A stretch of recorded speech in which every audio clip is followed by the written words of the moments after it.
एक ऐसी चीज जो हर जगह है लेकिन फिर भी हमें उसकी असली कहानी नहीं पता। इस वक्त जिस चेयर पे तुम बैठे हो सकता है वो प्लास्टिक की हो।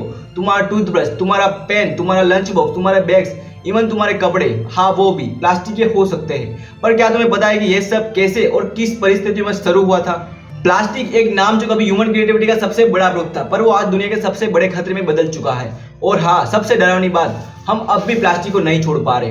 हो सकता है आपकी गर्लफ्रेंड आपको छोड़ दे, पर प्लास्टिक ये कभी नहीं छोड़ेगा आपको। तो आज की वीडियो में जानते हैं प्लास्टिक की बायोग्राफी, एक सफर जो शुरू हुआ था एक सपने के साथ और जाके रुका है कब्रिस्तान तक। आज से 150 साल पहले दुनिया बड़ी मुश्किल में थी। हर चीज नेचर से आती थी। आइवरी यानी हाथी के दांत से कोम बनते थे। शील्ड जिसका यूज होता था वार्निश, नेल पॉलिश और हेयर स्प्रे में, उससे रिकॉर्ड्स बनते थे, पर रिसोर्सेज बहुत लिमिटेड थे। एक टाइम है जब बोला गया कि elephants are dying for comb, आपके डैंड्रफ के लिए हाथी को अपनी जान देनी पड़े, ये बात तो सही नहीं है। और एक कॉल आई, कंपटीशन की कॉल। 80-60 में एक बिलियर्ड कंपनी ने ये बोला कि जो कोई भी इंसान आइवरी का सब्स्टिट्यूट ला के देगा उसे वो $10,000 इनाम में देगा।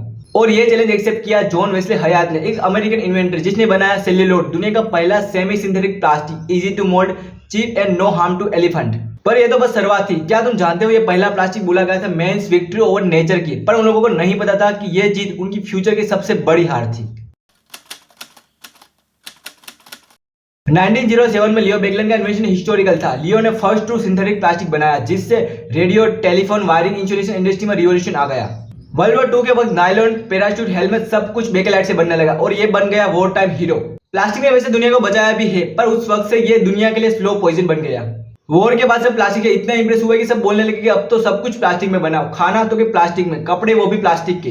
पर जब सब कुछ प्लास्टिक से होने लगा तब एक छोटी सी वार्निंग बजर बजने लगी, पर किसी ने सुना नहीं क्योंकि वो भी प्लास्टिक की थी। 1950 के बाद दुनिया का रंग ही बदल गया। वॉर खत्म हुई और एक नए जमाने की शुरुआत हुई, एज ऑफ प्लास्टिक की। और इसके साथ एक नया फैशन ट्रेंड आया, डिस्पोजेबल कल्चर का, यानी कि एक बार यूज करो और फेंक दो, क्योंकि सब कुछ चीप था, सब कुछ कन्वीनियंट था।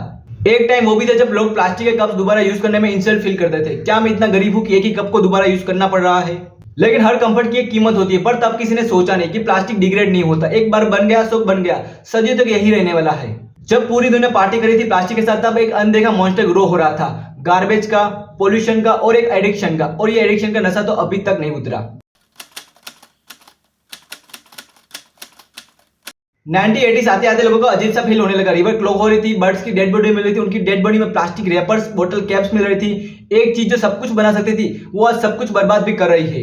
एक टर्टल जो अपने मुंह से स्ट्रॉ नहीं निकल पाया था, तब फाइनली दुनिया ने सोचा क्या हमने कुछ गलत तो नहीं किया।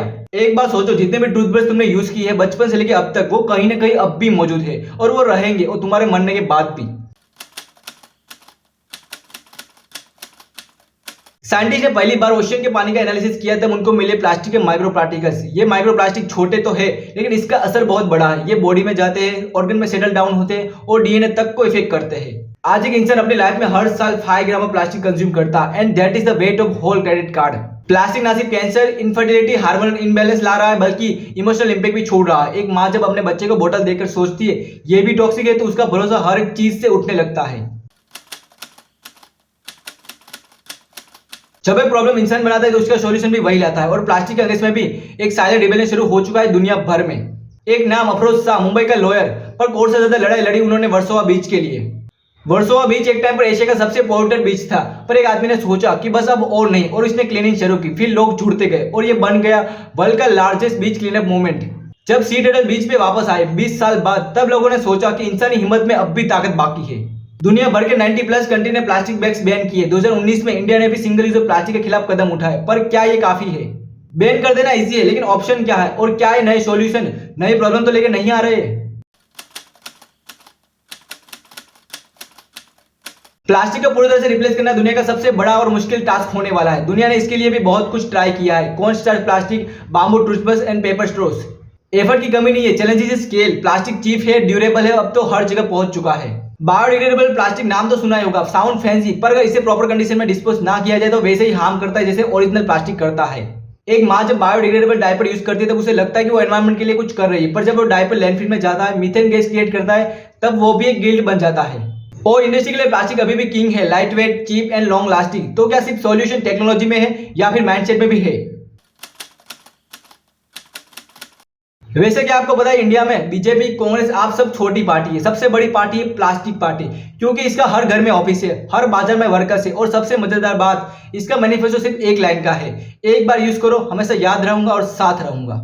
वैसे सिर्फ इंडिया की बात करूं तो इंडिया में प्लास्टिक पोल्यूशन का असली जिम्मेदार है कौन? बीजेपी कहती है 60 साल में कांग्रेस ने कुछ नहीं किया, जबकि कांग्रेस कहती है 10 साल में बीजेपी ने सब कुछ बिगाड़ दिया और लोग सोचते हैं इन्होंने रीयूज किया सिर्फ अपने प्रोमिसेस को, ना कि प्लास्टिक को। G7 summit, COP, climate change conference, यहाँ पर वर्ल्ड लीडर्स मिलते हैं, टेबल पर बड़ी स्माइल के साथ चिल्ला चिल्ला के बोलते वी विल कॉम्बैट प्लास्टिक, पर साइड में क्या रखा होता है? एवियन की प्लास्टिक बोतल्स, जो को ना पीता है ना कोई यूज करता है, वो जाती है सीधे कचरे में। और ये सब देखकर प्लास्टिक भी सोचता होगा ये लोग मुझे हटाना चाहता है या फिर मुझे प्रमोट करे, यही समझ नहीं आ रहा।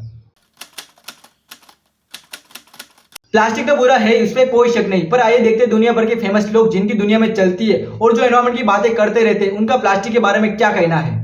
David Attenborough, famous nature historian and documentary maker. Plastic is now found in every corner of the world from Arctic north to ocean depth. अगर हमने अभी एक्शन नहीं लिया तो प्लास्टिक पूरे इकोसिस्टम को परमानेंट डैमेज पहुंचा देगा। Doctor Marcus Eriksson, founder of 5 year institute. हमें समझना होगा कि प्लास्टिक पोल्यूशन सिर्फ बीच में दिखने वाली बॉटल्स नहीं, माइक्रोप्लास्टिक तो हमारे फूड चेन तक पहुंच चुका है। Leonardo DiCaprio, Oscar winning actor and environmentalist. Plastic pollution is an environmental crisis और जब तक गवर्नमेंट और इंडस्ट्री को अकाउंटेबिलिटी नहीं मिलेगी तब तक कुछ बदलेगा नहीं। Dia Mirza, UN environmental goodwill ambassador. हर बार जब हम एक प्लास्टिक स्पून उठाते हैं तब हम एक छोटा सा वेपन उठाते हैं नेचर के खिलाफ में। Narendra Modi, PM of India, single use plastic is a big problem, हमारी रिस्पॉन्सिबिलिटी है कि हम इसे एलिमिनेट करें। President of France, Emmanuel Macron, we can't delay any more, plastic pollution is choking the planet. Ravi Agrawal, founder of toxic link, plastic recycle एक myth बन चुका है, मेजोरिटी प्लास्टिक तो लैंडफिल में ही जाता है। और मेरी बात करूं तो मेरा मानना है कि stop plastic pollution, reuse, recycle ये सब बेकार की बात है। इंडस्ट्री करती इतना है और बताती इतना है और ये सब आज के प्रॉब्लम को कल में टालने वाली बात है। अगर सारी दुनिया के बड़े बड़े देश इतनी सीरियस है प्लास्टिक पोल्यूशन को लेकर, जो कि मुझे बिल्कुल नहीं लगता, तो स्टॉप प्लास्टिक इवेंट करने के बजाय और बेकार का दिखावा करने के बजाय पैसा और पावर प्लास्टिक का ऑप्शन ढूंढने में लगाए और जो ऑप्शन मिले उनको बड़े स्केल पर फैलाया जाए, क्योंकि बिना सही ऑप्शन से रिप्लेस किए बिना प्लास्टिक को अवॉइड करना किसी के लिए भी पॉसिबल नहीं है। हाँ, जब तक प्लास्टिक का पूरी तरह से रिप्लेसमेंट नहीं मिल जाता तब तक हम रिसाइकल रीयूज का इस्तेमाल कर सकते हैं। ये पूरी तरह से प्रॉब्लम को हल तो नहीं करेगा पर हमें कुछ टाइम और मिल जाएगा। अब कुछ लोग ऐसे भी है जो प्लास्टिक के फुल सपोर्ट में है, तो इसकी भी बात कर लेते हैं। डोनाल्ड ट्रंप ने एक बार कहा था कि paper straws are terrible, give me plastic any time. जब वर्ल्ड का सबसे पावरफुल माने जाने वाला देश यूएसए का प्रेसिडेंट ऐसी बात करे तो मुझे ये बताने की जरूरत नहीं कि ये लोग प्लास्टिक को लेकर कितना सीरियस है। Plastic packaging and industry group का कहना है कि plastic is not the problem, improper disposal is. And कुछ FMCG ब्रांड कहती है we are working on recycle plastic but plastic is essential for product safety and shelf life. लेकिन सच इससे बहुत उल्टा है, सिर्फ 9% प्लास्टिक रिसाइकल होता है और रिसाइकल प्लास्टिक भी हर बार रिसाइकल नहीं होता। प्लास्टिक के सपोर्टर बोलते हैं इकोनॉमी के लिए जरूरी है, पर ओशियन जब डेड बॉडी से बढ़ जाएगा, हमारे लंग्स प्लास्टिक से बढ़ जाएंगे, तब कौन सी इकोनॉमी और कौन सा पैसा। पर लोगों को ये कुछ समझ में नहीं आने वाला और जो कोई बड़ा स्टेप हम ले सकते हैं वो है प्लास्टिक का रिप्लेसमेंट ढूंढना और वो भी जल्द से जल्द। सोचो एक दुनिया जहाँ शॉपिंग बैग्स क्लॉथ की हो, बोतल स्टील की हो और पैकेजिंग प्लांट लीव्स या बीज वैक्स रैप की। क्या ऐसी दुनिया पॉसिबल है? कुछ लोगों ने शुरू किया है, जापान, जर्मनी और इवन इंडिया के कुछ टाउन में जहाँ जीरो वेस्ट कम्युनिटी चल रही है। दुनिया ने कई बार दिखाया है कि हम कर तो सकते हैं पर एक सेक्रीफाइस चाहिए, कन्वीनियंस को साइड में करना होगा नेचर के लिए। प्लास्टिक ने हमारी प्रोसेस को स्पीड अप तो किया पर एक प्राइस भी लगाई, पर अब वक्त आ चुका है कि स्पीड को डायरेक्शन देने का।